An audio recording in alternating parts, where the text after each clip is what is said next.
देश की धड़कन radio PG2 is number 1 in Singapore का। मैं लंबासा के निवासी, मेरा नाम प्रेम चंद्रा है। देश की धड़कन रेडियो PG2 को मेरा सलाम। नैनी में देश की धड़कन रेडियो PG2। रेडियो PG2 में देश की धड़कन मुझे बहुत अच्छा लगता है। Radio PG2 is number 1 in Singapore. Naini में मेरा धड़कन है रेडियो PG2। हम ननुपुर की रहता है और हम रेडियो PG2 हरदम सुनता है। हमें रेडियो PG2 सुनो, बहुत अच्छा लगे। आप भी रेडियो PG2 सुनो। देश की धड़कन radio PG2।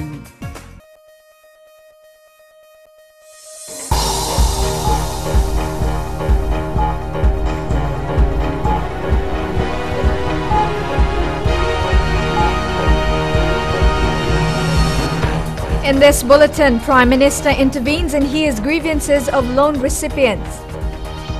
Elections Office sets guidelines for election candidates' nomination process. And Christians mark Palm Sunday across the country.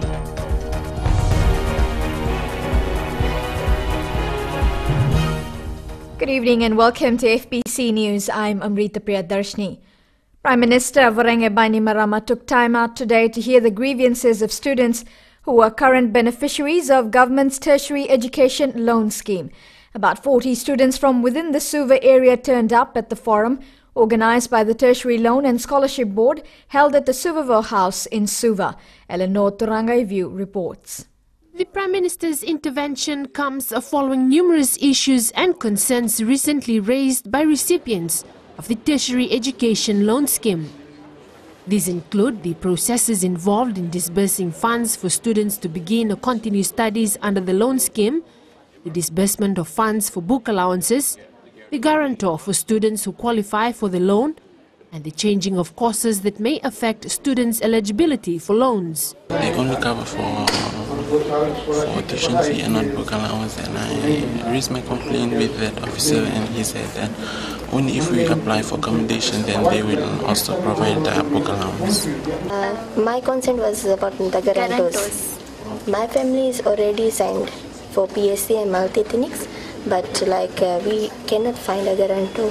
I had applied for accommodation, but there wasn't still any feedback from them, and so they had clarified. The Prime Minister met with the students and their parents to help iron out their issues. We're trying to capture some of the lessons from here, so that we can start fresh and get along to try and improve the systems that we follow and procedures to help them better. Tertiary Loan and Scholarship Board Chair Dixon Sito says they are happy to have clarified all misunderstandings and concerns regarding the scheme. Sito says they will now need to fine-tune their policies. It has given us some idea of how, I guess, we can refine some of the processes that when we're dealing with, in particular, the loan scheme. And we will be discussing that in our next board meeting early next week. The Tertiary Loan and Scholarships Board is now looking at holding similar forums in other centres around the country to hear and register concerns of recipients. Eleanor Turangaivu, FBC News. All political parties will have to get their nomination for candidates to the Supervisor of Elections before the 18th of August. The Elections Office says the nomination period will start once the writ is issued. Another issue the Elections Office is looking into is security during elections. Vasita Kote Wasawasa reports. Political parties will soon have to start finalizing their candidates' list and hand it over to the Fiji Elections Office. The last day for withdrawal of nominations is 12 p.m. the 19th of August. A candidate may withdraw their nominations prior to that if they have been nominated. Objections to nominations, the final day for the submission of objections is the 19th of August by 4 p.m. Nominations can be objected to before that date, but 4 p.m. Friday 19th, 4 p.m. 19th is the final due date. The appeals on nomination issues by the decision on appeals by the nomination on nomination issues by the Electoral Commission will be the 22nd of August. The requirements are the same for independent candidates. The nomination of independent candidates also opens after the rate is issued and closes on the date identified. The nomination procedure is in the decree, and they have to comply with that. Yes. Mohammed Saneem says the Electoral Commission will notify the public on the nomination period and the place of nomination. Nominations will be accepted on those locations only. Parties can organize a time with the Fijian Elections Office to register the party nomination. Because if the party is intending to register 50 individuals for simplicity and for efficiency, it's a very good idea for them to organize a time with us so that we can deal with their nominations at that allocated time. It's a very good practice.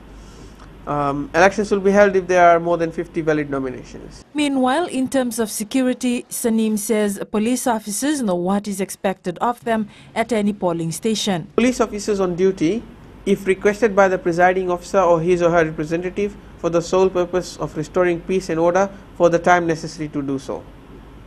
It is not necessary for the police officer to be based inside the polling station for the whole day. The Elections Office is expected to meet with the Fiji Police Force next week to finalize the operational mechanics and security of the elections. Busita Kotiwasawasa, FBC News. All native land deposited in the government's land bank are now earmarked for major mineral and tourism projects worth millions of dollars. Mika Longo reports the projects have been in the pipeline for some time now. 14,536 acres of indigenous land have been deposited in the land bank. Out of these, 32 leases have been issued over 8,937 acres of land. We have some major developments that has taken place. One is in hotel development in Kokomo in Kandavu, where the total investments for that is about 40 million.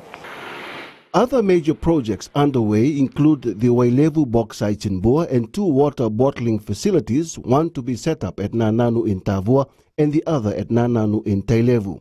The Permanent Secretary for Lands, Tevita Mosewanga, further reveals there is another interest for bauxite mining in Lekutu Mboa and a mining exploration project in Mbavu, Nandronga. There are some that are coming up showing interest, and we are talking with the landowners who have actually made the initiative to come forward and wanting to deposit their land in the land bank. A total of $4.6 million has been paid to landowners who voluntarily deposited their land in the land banks between 2011 and March 2014. The total lease premium that is given by investors through their leases is directed towards the landowners, and there is no poundage. Nothing is taken or deducted by government. The land bank's objective is to ensure the better utilization of indigenous land lying idle. However, if any of the 5,599 acres of land remaining in the land bank is unleased in the next 5 years, landowners reserve the right to claim them back. Mikalonga, FBC News. Christians around the country today paid special tribute to children as they commemorate Palm Sunday, marking Jesus' triumphal entry into Jerusalem. Mika Longo reports the event also signifies that Easter is just around the corner, exactly 4 days from today. In many Christian churches, Palm Sunday includes a procession of children carrying palm branches and reenacting Jesus' entry into Jerusalem 4 days before his death. Today is our Children's Day too. Special day for our children, which we did drama and some action chorus in church.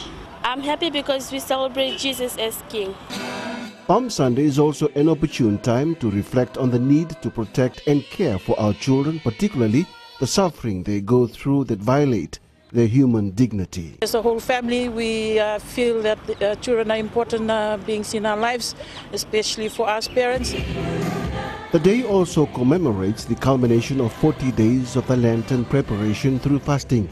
The palm leaf used by the children is a welcoming sign that Jesus is the King of the universe. It's a time of repentance that we have come through, and up until Easter, culminating to the death and resurrection of our Lord. Christians have also been reminded to uphold their faith and be resilient to temptation. Every time we commit sins, then we are one of the crowds, of those crowds who shouted, "Crucify him, crucify him." Today's biblical event reminds us of the significance of children in our lives and challenges us to give them the best there is in life. Mikalonga, FBC News.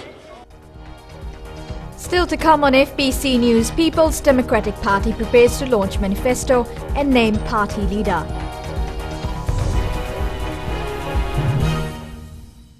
Talita na radio fijuan na muirani nono bonua. Ando talita kana borrongo na radio fijuan singa toka boleta ni station ni alumatu.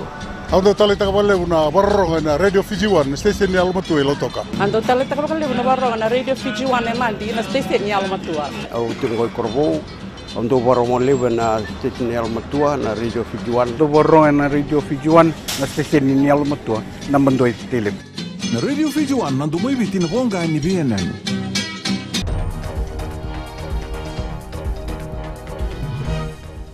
Welcome once again. This is FBC News. The People's Democratic Party will announce their leader during its annual convention in Lautoka next month. The party will also launch its manifesto as they prepare to contest the general elections on September 17. Christopher Chand reports. Being one of the two newest political parties, the People's Democratic Party is preparing to hold its annual conference at the Girmit Center in Lautoka on May 3rd. That's the day we are going to launch the party officially, the launching of the manifesto and the appointment of the office bearers, appointment of leader, everything will be done officially on the day. Andi Siviangoro is currently the acting president. The PDP has been formed by former Fiji Labour Party members who were against Mahendra Chaudhry's leadership. In fact, to be honest, this is a breakaway party, we could call it, because a lot of former FLP members have formed this party. But we have nothing against FLP, we've got nothing to do with FLP. We are only here to promote PDP. The style of leadership in FLP was a concern. The Social Democratic and Liberal Party and the National Federation Party have already announced their party leaders. The PDP is yet to elect its leader. But currently, as you know, we are all having an interim position. I'm an interim treasurer in the party. We have an interim president in the party. And prior to this, our president has been acting as party leader. So he's been fulfilling the job of that. But as I said, when the launching will take place, it's a people's call. The challenge for the party is to stand up against well-established parties like the FLP, NFP and SODELPA and the Prime Minister's proposed Fiji First Party. Christopher Chand, FBC News. The old railway bridge in Nosori Town still has a bleak future. Years have passed, yet the Nosori Town Council hasn't decided whether to demolish the bridge or sustain it for economical reasons. Sharon Latta reports. The old Rewa Bridge was left idle following the construction of a new bridge in 2006. It was labelled a threat. Nosori Town Council Special Administrator Napoleoni Masirewa says the council is holding consultations with the Fiji Roads Authority about the bridge, but they haven't reached any conclusion yet. Few years ago, there were plans to turn the bridge to a flea market. Even that plan did not take shape. That flea market discussion has been going on for quite a number of years. Many people have wanted to, even the Chamber of Commerce have said they wanted to use it as a place for flea market. But I'd say that there's space enough for flea market in the market itself. Masirewa says even if the bridge is dismantled, it will require a lot of funds. It's us, it's the Commissioner's office, everybody is in the discussion. So we can't say we are the only one that are wanting it. We have to consult all the government agencies. The bridge is unstable, and if it breaks down, it will contact with the new bridge and it will harm it. I think it's better not to keep the rail bridge because there's so many students going there. I think we should keep the bridge. Old icon for us, there's a lot of memory. Fiji Roads Authority's Chief Executive Neil Cook says the government has the final say. However, Cook has indicated that he would like the bridge to be maintained as it is a landmark. at the moment, our focus is just on maintaining that public safety in relation to the Rewa Bridge, the old Rewa Bridge. The old bridge has many memories attached to it, battering many floods over the years and being the only medium for people to travel from Nausori to Suva. It withstood the elements, seen the Nausori town grow, and has witnessed many historical events. But whether it remains in future, only time will tell. Sharin Lata, FBC News. Fiji Broadcasting Corporation hosted its annual Park Jam at Nandi's Koroivolu Park last night. Thousands flocked to the grounds to catch a glimpse of Fiji's biggest free concert. This was their chance to meet renowned FBC personalities. The live entertainment on stage started from 6 p.m, featuring finalists from Fiji's dancing superstar, Vo Dance Group, and music groups Waikola, Keitavua, Nox and Makare. The event has become an annual attraction for families. The Grand Pacific Hotel lit up last night as it hosted the International Women's Association Ball. Hotel manager Eugene Deartham says the public is yet to see the complete grandeur of the hotel. Vasita Kote Wasawasa reports.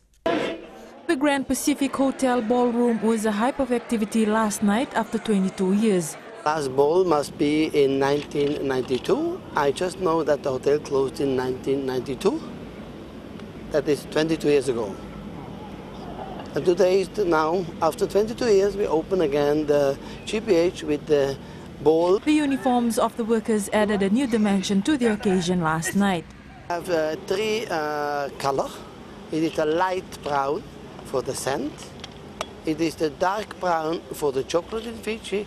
And it is the blue, of course, for the water around Fiji. FBC News asked some of the guests at the International Women's Association Ball on what they thought of the new uniforms. I have seen them and I think they're fantastic. It represents what Fiji is. Wonderful, exquisite.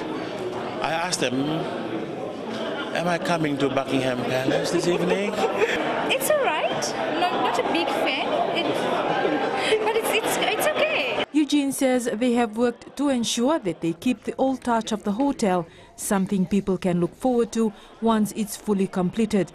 Vasita Kote Wasawasa, FBC News. Coming up on FBC Sports, Fiji's 7 squad marches into camp.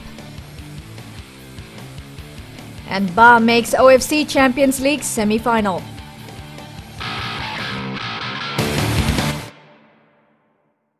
Gold FM is #1 here in Sigatoka. Gold FM is our favorite radio station here in Lautoka. Gold FM is #1 in Nen. I love listening to Gold FM in Ba. We love listening to Gold FM, only the classic hits here in Suva. Hear about Vatukola, you immediately think of gold. I'm Josephine Sabi and I love hearing Gold FM. Gold FM, only the classic hits.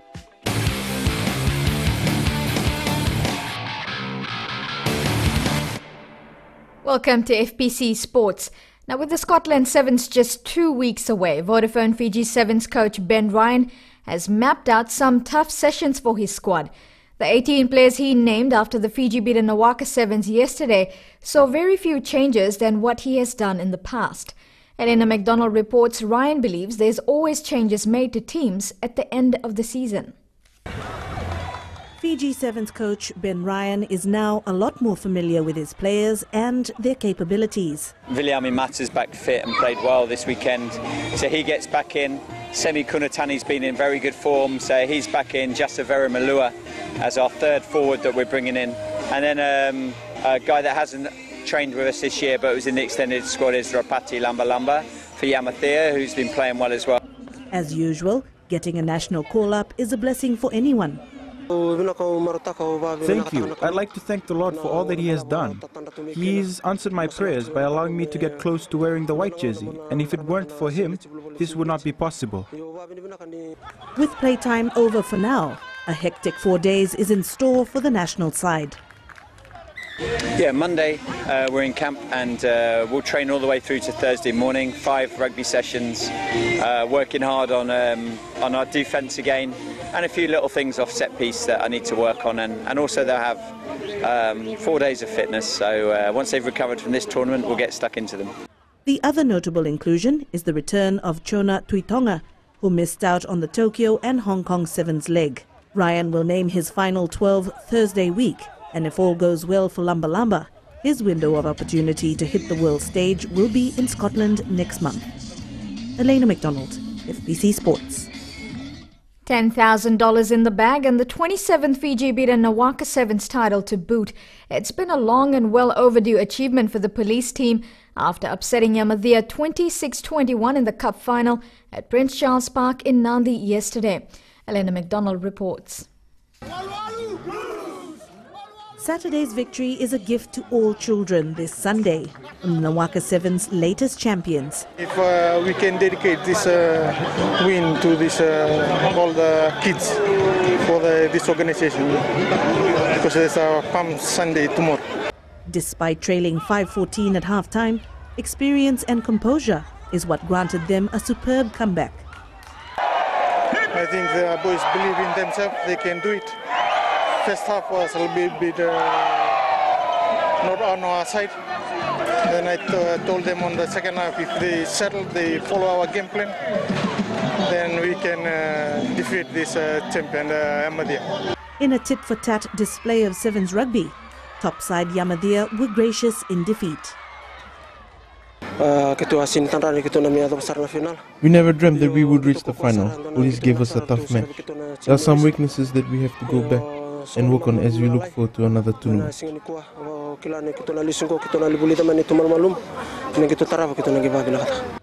Teams which missed out on the top prize settled for others. Warden's Gold won the bowl. Red Rock upset Tambandamu to claim the plate, while the spoon title went to the Hideaway Hurricanes. In the women's category, Seahawks reigned supreme after beating Central Chiefs 29-0. Well, this is the first tournament for Nawaka 7 that the women's team have to attend the tournament, and we're happy to win this tournament because without the coach, we managed to win the Nawaka 7. The two-day tournament may now be over, but for winners like Police, it's the start to bigger things to come. Elena McDonald, FBC Sports. The Vodafone 4 Electrical Bar football side is the first team to qualify for the semi-finals of the OFC Champions League. Despite their last group match against Hekari United, the Men in Black already have 2 consecutive wins under their belt to acquire 6 points and qualify as one of the top 4 teams. Hekari United brought their A game today though by scoring the opening goal of the match. Tomorrow Nandi takes on AS Dragon in a dead rubber encounter while Amikal FC and Auckland City battle for the top spot in Group B.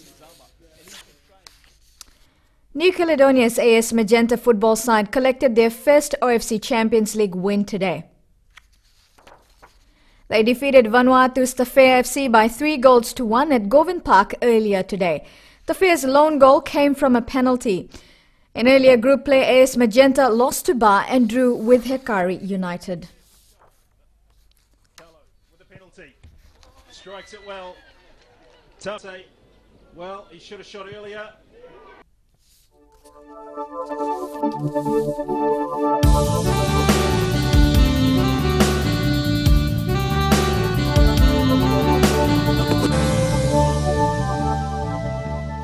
There was fine weather throughout the country today.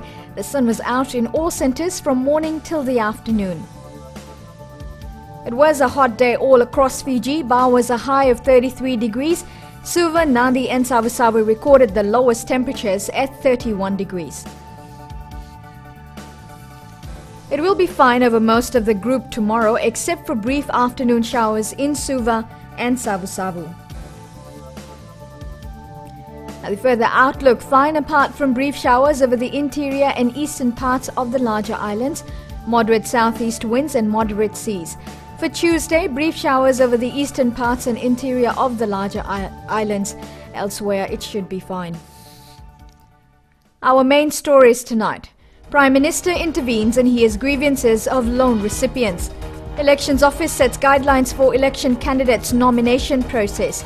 And Christians mark Palm Sunday across the country. On to this week's poll question. We asked, should there be price control on the rental of residential properties? Visit our FBC website to take part. Remember, you can send us newsworthy pictures and videos on email, citizenseyes@fbc.com.fj, or share it with us via our Facebook page, FBC News. Or if you're on Twitter, follow and tweet us your news tips at FBC News, or simply hashtag FBC News. That's FBC News tonight. Jackie Spade joins you again from tomorrow. I'll be back on Saturday. Until then, have a safe and productive week.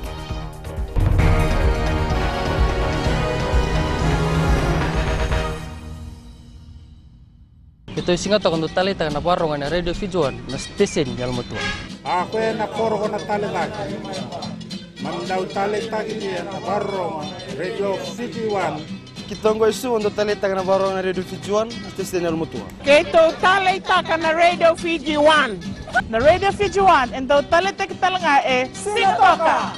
Station di Matchdo Pinatia na radio Fijuan. Kompan beyan. Na Radio Fijuan nandu mo ibitin bonga ni BNN.